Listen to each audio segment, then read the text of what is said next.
اپنے آپ کو اور اپنے بچوں کو گھر والوں کو جہنم کی آگ سے بچاؤ، اس میں غور کرے، اسی وقت بچ پائے گا جبکہ پوری طریقے سے دین ہماری زندگی کو، اگر ہماری زندگی میں پوری طرح دین نہیں ہے، بہت سے لوگ ہوتے ہیں جو چاہتے ہیں کہ بچہ ان کا ولی اللہ بن جائے اور خود ایسا کوئی کام نہیں کر رہے ہوتے ہیں جس کو دیکھ کر بچہ سمجھ سکے کہ کیا کیا دین اسلام ہم سے کہتا ہے، کیا کیا ہم کو کرنا چاہیے۔ اس لیے ہمارے سامنے مثالیں موجود ہیں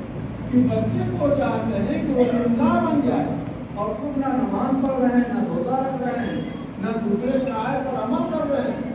تو بچہ تم کو دیکھ رہا کہ نماز بھی رہے، بچہ تم کو دیکھ رہا، ان کو آئیڈیا سمجھ رہا ہے کہ اتنی ہی یہ چیزیں ضروری ہوتی تو ہمارے ابا کرنا رہے ہوتے، وہ نہیں کر رہے ہیں تو اس کا مطلب اس کا کرنا کوئی اتنا ضروری نہیں ہے، اس کے بغیر میں کام چل جائے گا، ورنہ ہمارے ابا کیوں کر رہے ہیں،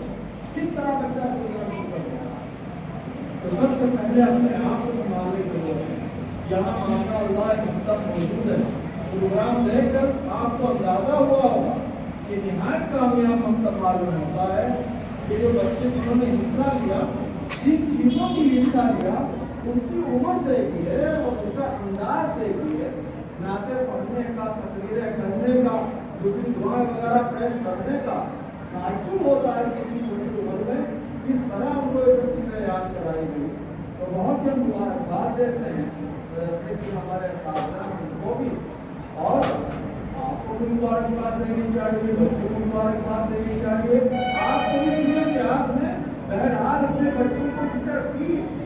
اور بچوں کو اس لیے کہ انہوں نے محنت کی، اپنے اساتذہ کی بات مانی،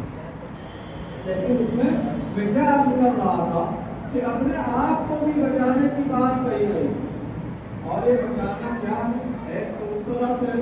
کہ جو کچھ بچے کو ہم سمجھانا چاہتے ہیں اس کو کچھ کرے، لیکن ساتھ ہی ساتھ میں کہ اگر مکاتب موجود ہیں ہماری بستیوں میں تو ان مکاتب سے ہم بھی فائدہ اٹھائیں۔ کیا فائدہ اٹھا سکتے ہیں؟ اگر ہمارا قرآن مجید صحیح نہیں ہے تو قرآن مجید صحیح کریں، تھوڑا سا وقت اپنا لگائیں، 5 منٹ 10 منٹ جو کچھ ہو سکتا ہے اس کو لگائیں۔ اس لیے کہ کوئی بھی زبان ہے،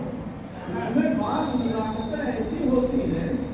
کہ اگر ادھر سے ادھر کر دیا جائے تو معنی مکمل بدل جاتے ہیں، اور عربی زبان میں بہت ہی زیادہ نزاکت،